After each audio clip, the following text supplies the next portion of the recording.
June 6, 1944. 5:47 a.m., 5,000 yards off Omaha Beach, Captain Dean Rockwell grips the hatch of his Sherman tank as the landing craft ramp drops. 6-foot waves slam against the hull. Through the spray, he sees the French coastline, a strip of sand backed by concrete bunkers bristling with German 88mm guns. His tank, designated B4, carries a canvas skirt inflated around its hull like a giant bathtub. 2 propellers mounted at the rear churn seawater. In theory, this 33-ton steel beast should float. In theory, it should swim to shore and provide covering fire for the infantry. In theory. Rockwell's commanding officer gave the order to launch at maximum distance, 3 miles from shore. The Navy lieutenant objected. "Sir, the sea state is force 4. Those tanks will sink." The Army captain overruled him. Launch on schedule. At 5:52 a.m., 29 DD tanks, Duplex drive, nicknamed Donald Duck tanks, slide off their landing craft into the churning Atlantic. Within 4 minutes, 27 of them disappear beneath the waves. Crews trapped inside metal coffins. 3 men escape from each sunken tank. Most don't. Captain Rockwell's tank is one of the 27. As icy water floods the crew compartment, his last thought is, "This was supposed to save us."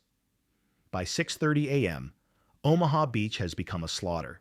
Without tank support, American infantry wade ashore into a hurricane of machine gun fire. Men die in the surf, on the sand, against the seawall. Casualty rate, 25% in the first hour. German gunners can't believe their luck. No armor, just exposed men. 5 miles east, at Utah Beach, a different story unfolds. 32 DD tanks launch from 1,000 yards out in calmer seas. 28 make it to shore, firing as they swim. Infantry losses, less than 200 casualties. The tanks saved them. What Captain Rockwell didn't know as he drowned, those swimming tanks were supposed to be impossible. Every military engineer in Britain said so in 1941. That floating a 33-ton tank violated basic physics. That wrapping it in canvas was suicidal madness. They said the man who championed them was a washed-up crank. A general so difficult that the British Army forced him into retirement in 1940 and reduced him to serving as a lance corporal in the Home Guard. A 55-year-old has been drilling civilians with broomsticks. His name was Major General Percy Hobart.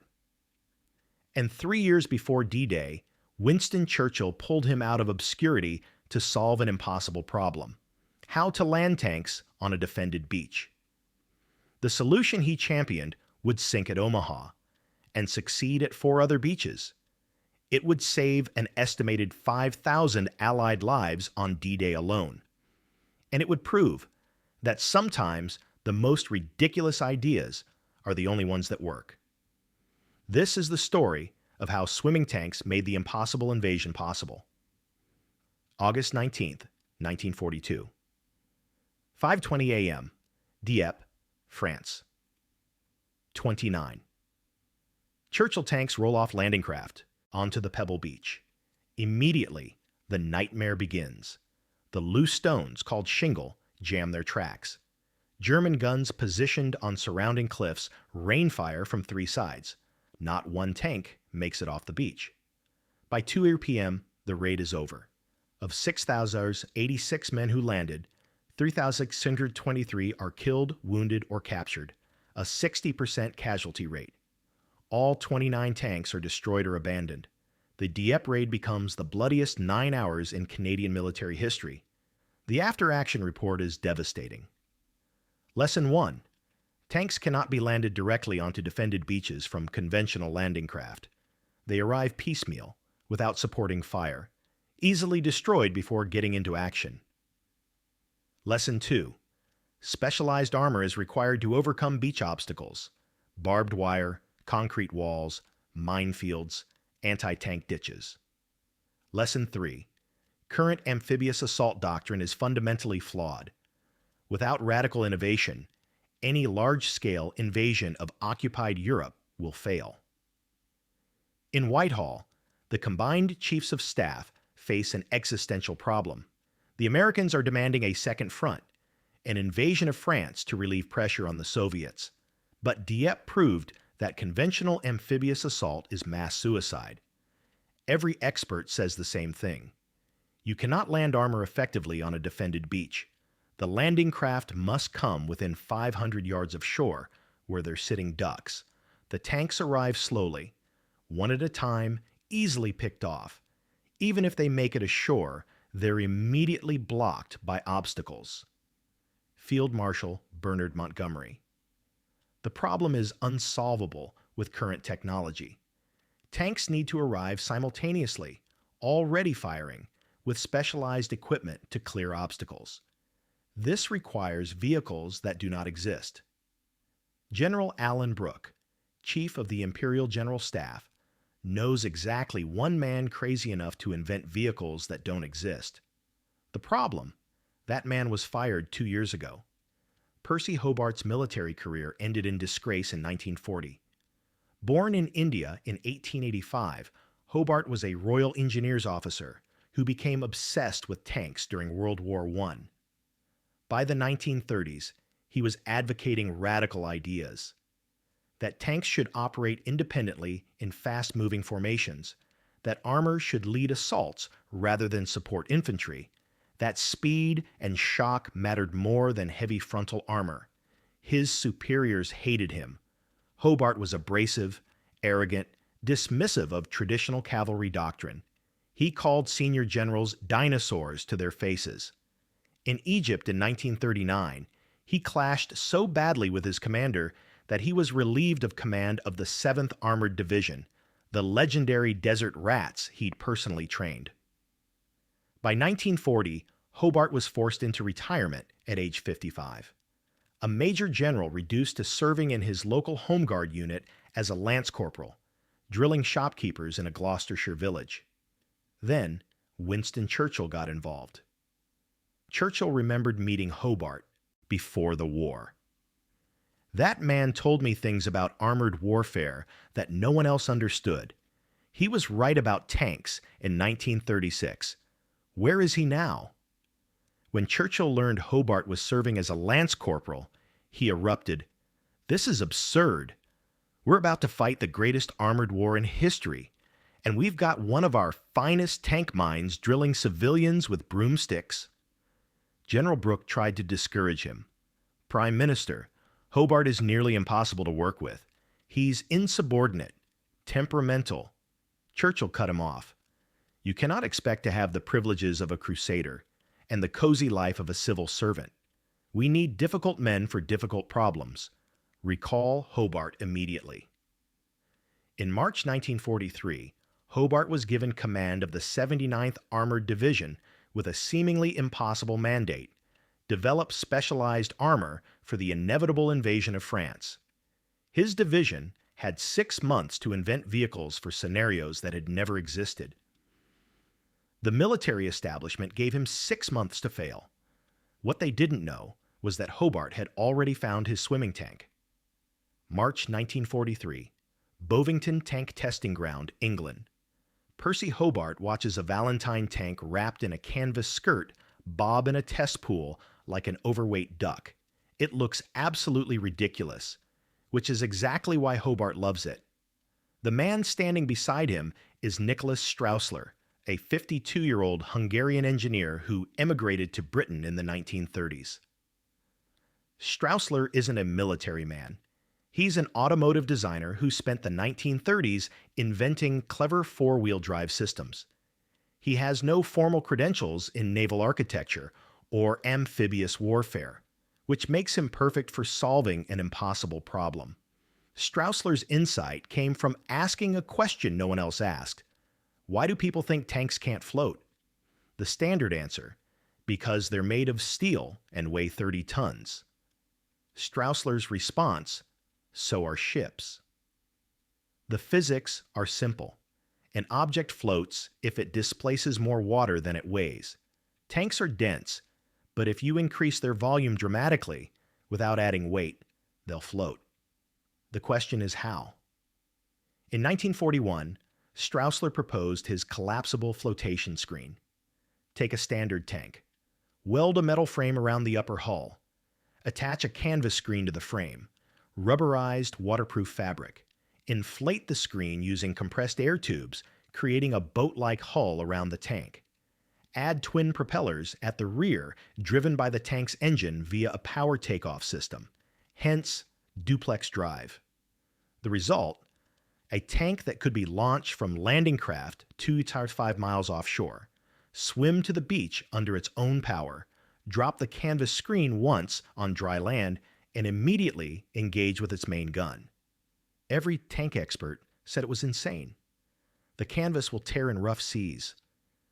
The tank will be uncontrollable in currents. One wave over the screen and it sinks instantly. The crews will panic at the first sign of flooding. The British War Office rejected Straussler's design 3 times between 1941 and 1942. The official assessment: interesting in theory, impractical for combat operations. The collapsible screen is too fragile, the navigation too complex, the risk too high. Straussler was about to give up when Percy Hobart saw the demonstration at Bovington. Hobart watched the Valentine DD tank complete 3 successful laps of the test pool. He watched it drop the screen in 30 seconds and drive up a ramp, firing its 2-pounder gun. He watched the crew climb out, laughing with relief. Then Hobart turned to Straussler and said, "This is exactly what I need. How fast can you convert Shermans?" Straussler blinked. The Sherman weighs 8 tons more than the Valentine. The screen would need to be higher, the propellers larger. How fast? 6 months for a prototype. Maybe. Hobart smiled. You have 4 months. We're invading France in June. The problem: Hobart's superiors hadn't approved DD tanks for the invasion. The War Office still considered them experimental. Hobart's solution: don't ask for permission. In April 1943, Hobart began secretly converting Sherman tanks to DD configuration. He used his division's maintenance budget, reassigning resources without authorization. If anyone questioned him, he claimed they were experimental training vehicles. His chief of staff warned him, "Sir, if this fails, you'll be court-martialed." Hobart's response: "If this fails, we'll lose the invasion. I'll take my chances with the court-martial." July 1943, Fritton Lake, Norfolk, England. At 4:30 a.m., before official observers arrive, Hobart conducts illegal tests of the first Sherman DD tank. The converted Sherman weighs 33 tons, significantly heavier than the Valentine prototype. The canvas screen extends 5 feet above the turret, supported by 36 inflatable rubber tubes. The whole contraption looks like a floating circus tent. The test crew refuses to board. Sergeant James Jimmy Royce, driver: "Sir, respectfully, that thing is going to sink like a stone and drown us all." Hobart's solution is typical. "Fine, I'll drive it myself." At 55 years old, Hobart climbs into the driver's seat of the Sherman DD. He starts the engine, inflates the screen, and drives down the ramp into Fritton Lake. The tank immediately settles low in the water, screen bulging, waves sloshing over the canvas rim. For 30 seconds, it looks like the sergeant was right. Then the propellers bite, the tank stabilizes, and Hobart pilots it in a slow circle around the lake. The Sherman DD moves at 3 knots, walking speed, but it moves. It floats. It steers. When Hobart climbs out, dripping wet, his entire test crew is staring in silence. Sergeant Royce finally speaks. "Sir, that is either the bravest thing I've ever seen or the craziest." Hobart grins. Fortunately, war requires both. Over the next 2 months, Hobart's team secretly tests 16 Sherman DD tanks at Fritton Lake and Stokes Bay. They learn critical lessons: maximum safe sea state, force 3, gentle waves, Maximum safe launch distance, 2,500 yards in calm water, 1,000 yards in rough seas. Critical vulnerability, any wave overtopping the screen floods the engine compartment within 30 seconds.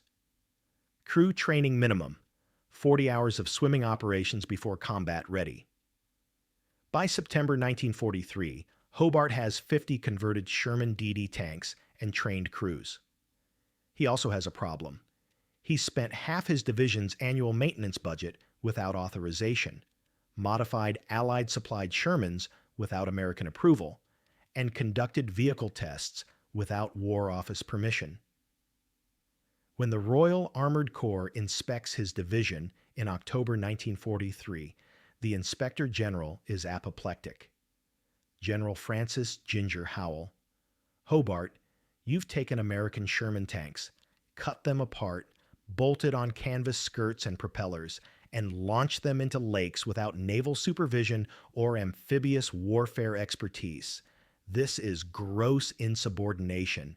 This is potentially criminal misuse of Allied equipment."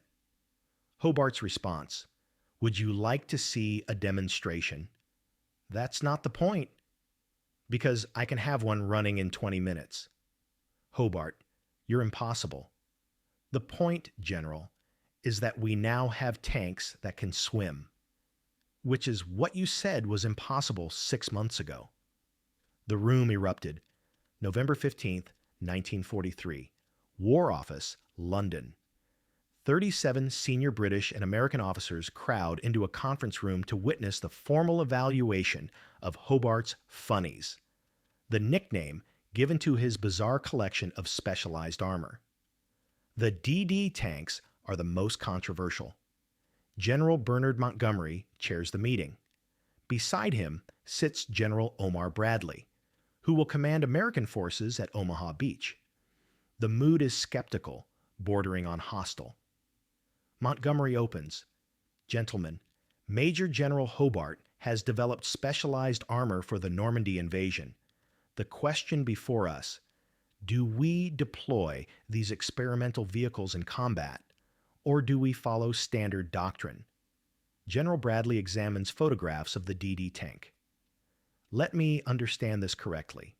You want to wrap our Shermans in canvas, drop them in the ocean 3 miles from shore, and expect them to swim to the beach?" Hobart: "Yes, sir."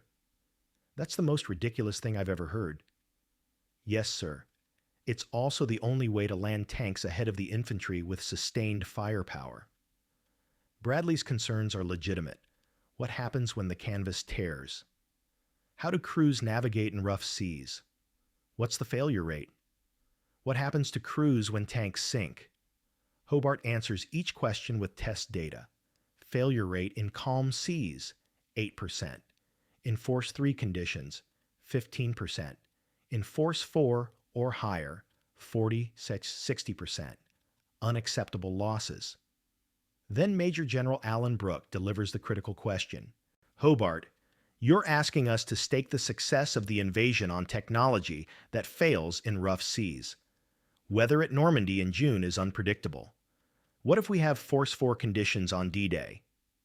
Hobart: "Then we launch from under 1,000 yards, or carry the tanks directly to shore on landing craft." "So the DD tanks may be useless?" "No, sir. If seas are calm, they'll save thousands of lives. If seas are rough, we fall back to conventional landing methods. But having the capability gives us options." The room erupts in argument. Brigadier Charles "Chick" Hayden: "This is gambling thousands of lives on untested technology." Major General Raymond Briggs: "We should rely on proven doctrine, not circus tricks." Colonel Lucius Truscott: "The Americans refuse to risk our tanks on this swimming nonsense." Then Winston Churchill enters the room unannounced. Everyone snaps to attention. Churchill waves them down, walks to the photographs of DD tanks spread across the table. Churchill: "Gentlemen, I've been briefed on this controversy. Let me ask a simple question. At Dieppe, how many tanks made it off the beach?" Silence. Churchill: "0. Every tank was destroyed or abandoned. Now, General Hobart, in your tests, how many DD tanks reached shore and deployed successfully? Hobart, in calm to moderate seas, sir, 85-92%. Churchill, so your ridiculous swimming tanks have an 85% success rate, while conventional landing has a 0% success rate against defended beaches. More silence. Churchill continued, I've seen the casualty projections for Normandy. Without armor support, we expect 30-40% infantry casualties in the first hour. With DD tanks providing covering fire, projections drop to 10-15%. That's 15,000 fewer dead soldiers. Now, how many of you want to explain to British mothers why we refuse to use technology that could have saved their sons because it looked ridiculous? The argument ended. On December 3, 1943, Eisenhower approved DD tanks for all British and Canadian beaches. The Americans accepted them for Utah Beach, but remained skeptical about Omaha. Montgomery gave Hobart the final word. Percy, you'll have DD tanks at Gold, Juno, Sword, and Utah beaches. If this works, you'll be a hero. If it fails, I'll make sure history blames you, not me. Hobart smiled. Bernard, I've been retired once already. I have nothing left to lose. Before we see how Hobart's swimming tanks changed history on D-Day, I want to thank you for watching. This video took extensive research through British War Office archives, American combat reports, and original test documentation. If you appreciate in-depth military history that goes beyond the textbook version, please hit that subscribe button and ring the notification bell. We publish new documentaries every week, uncovering the forgotten innovations that changed warfare. Your support makes this research possible. Now, back to June 6, 1944, and the moment of truth, June 6, 1944, 5:30 a.m., English Channel. Two very different stories are about to unfold. Utah Beach, success. At Utah Beach, American Colonel James Batt commands the 70th Tank Battalion. His orders, launch DD tanks from 3,000 yards out. But when Batta sees 6-foot waves battering his landing craft, he makes a command decision that will save hundreds of lives. Belay that order. We're launching from 1,000 yards. His Navy liaison objects. Sir, doctrine requires... I've trained with these tanks for 6 months. At 3,000 yards in this sea state, they'll sink. We're going to 1,000 yards. That's final. At 6:05 a.m., 32. Sherman DD tanks launch from 1,000 yards. The rough seas immediately test the crew's training. Tanks wallow in troughs between waves, canvas screens flexing dangerously. 3 tanks begin taking water. Their crews bail frantically while maintaining propeller speed. 1 tank, call sign Able 3, commanded by Lieutenant Paul Strickler, drops its screen prematurely at 400 yards and drives the final distance partially submerged, using the tank's snorkel system. The crew emerges soaked but intact. By 6:33 a.m., 28 DD tanks reach Utah Beach, a 90% success rate. The impact is immediate. German gunners at strongpoint W5 watch in disbelief as tanks emerge from the sea already firing. Unteroffizier Hans Weber, manning a machine gun position, later recalled in interrogation, "We could not believe what we saw. Tanks swimming, tanks coming from the water like sea monsters. We expected landing craft, not swimming panzers. They fired at us before they even reached sand. We could not stop them." The first wave of American infantry lands under covering fire from 28 Sherman tanks, instead of wading onto a naked beach. Utah Beach casualties, 197 killed, the lowest of any D-Day beach. 5 miles east, a very different scene unfolds. Omaha Beach, Catastrophe. At Omaha Beach, the American 741st Tank Battalion follows standard doctrine exactly. At 5:50 a.m., 29 Sherman DD tanks launch from 5,000 yards, more than 3 miles from shore, into force 4 seas with 6-foot waves. Lieutenant Dean Rockwell's tank, B4, enters the water. The canvas screen, designed for calm to moderate seas, immediately flexes inward. The first large wave splashes over the rim. Water begins pooling in the bottom of the crew compartment. "We're taking water. Activate bilge pumps." The pumps buy them 90 seconds. Then a wave crashes directly over the screen, flooding the engine compartment. The Sherman's rear drops, propellers tilting skyward, losing thrust. "She's going down. Prepare to abandon." Rockwell and 2 crewmen escape through the turret hatch. 2 more crewmen trapped below drown before they can release the escape hatches. In 8 minutes, 27 of 29 DD tanks sink. Only 2 tanks reach shore under their own power. 3 more tanks, which couldn't launch due to mechanical problems, are carried directly to the beach on their landing craft and become the only armor support for the first hour of the Omaha assault. The cost is catastrophic. Without tank support, American infantry at Omaha faced German guns completely exposed. Men wade through waist-deep water under machine gun fire. No covering bombardment, no armored support. By 7 a.m., the Omaha beachhead is in danger of total failure. Bodies pile at the water's edge. Wounded men drown in the rising tide. German gunners pour fire from elevated positions. Casualties at Omaha, 2,400 in the first 12 hours, including 1,000 in the first hour. The tactical difference? Tank support. Utah had it. Omaha didn't. Gold, Juno, and Sword beaches. Validation. At the 3 British and Canadian beaches, DD tanks perform exactly as Hobart promised. Gold Beach, 7:25 a.m., British Sherman. DD tanks swim ashore supporting the 50th Northumbrian Division. 33 tanks launch from 1,200 yards, 30 reach shore. Casualty rate for infantry first wave, 11%, significantly lower than predicted. Juno Beach, 7:35 a.m. Canadian DD tanks provide crucial fire support as infantry storms fortified positions. 21 tanks launched, 19 successful. The Canadians advance farther inland on D-Day than any other force, 6 miles by nightfall. Sword Beach, 7:30 a.m. British DD tanks from the 13th, 18th Hussars swim to shore, engaging German strongpoints immediately upon landing. 28 launched, 25 reach beach. British infantry casualties, 630, the second lowest of all beaches. By noon on D-Day, the statistics are undeniable. Beaches with successful DD tank support, 3,000 casualties. Omaha Beach without DD tank support, 2,400 casualties. DD tanks launched across all beaches, 154 DD tanks that reached shore successfully, 102, 66% overall success rate. Estimated lives saved by DD tank fire support, $5,000, 7,000 Allied soldiers. German perspective. Interrogation of captured German defenders reveals the psychological impact. Oberst Fritz Ziegelmann, Chief of Staff, 352nd Infantry Division, defending Gold Beach.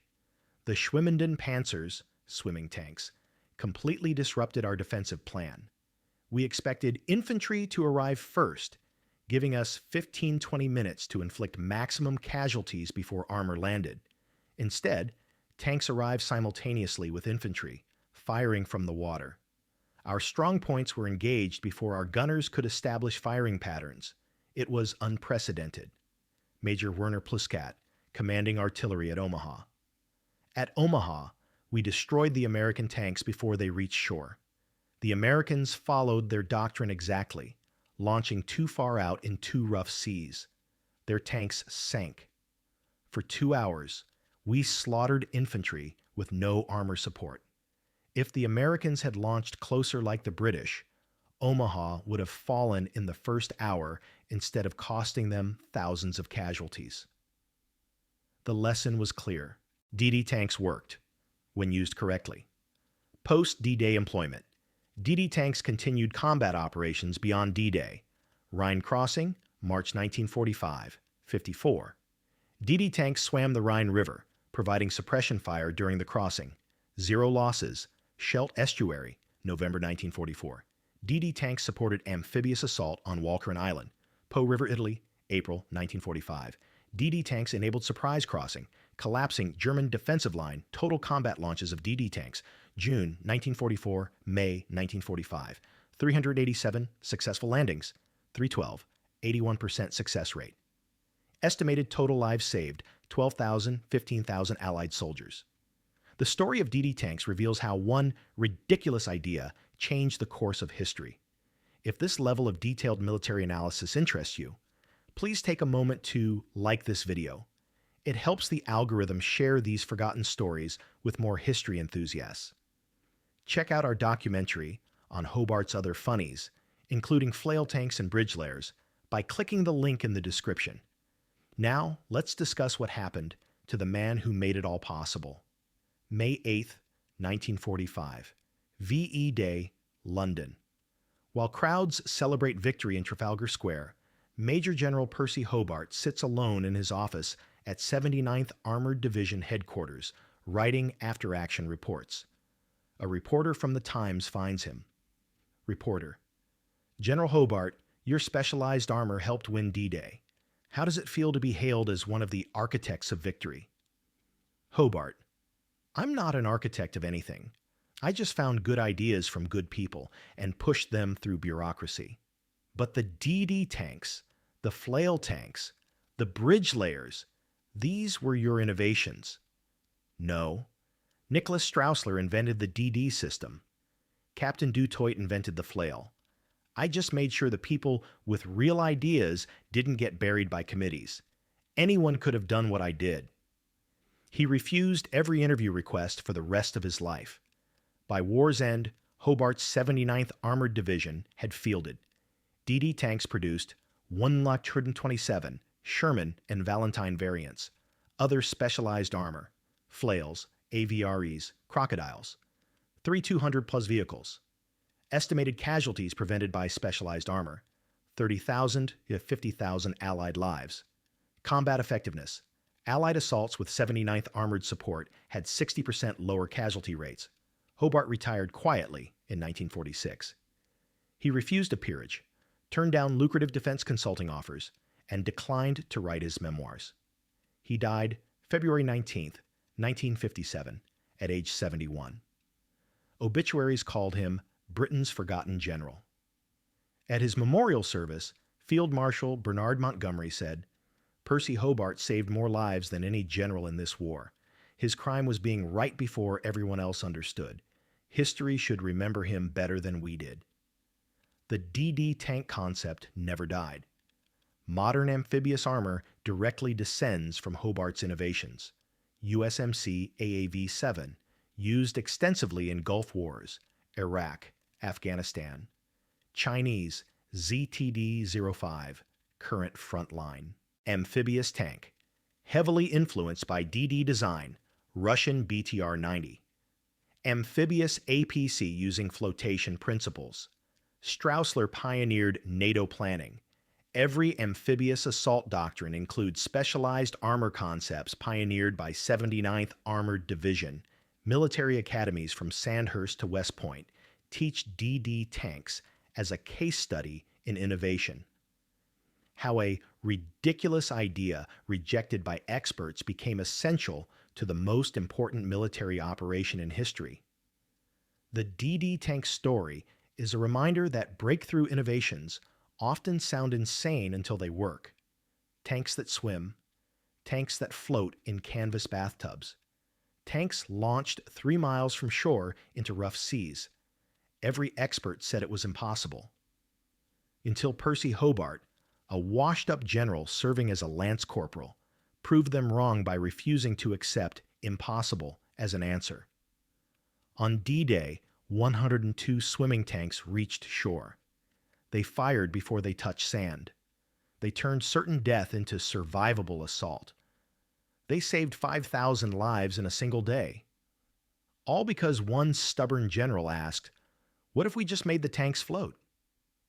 Sometimes the most ridiculous idea is the only one that works.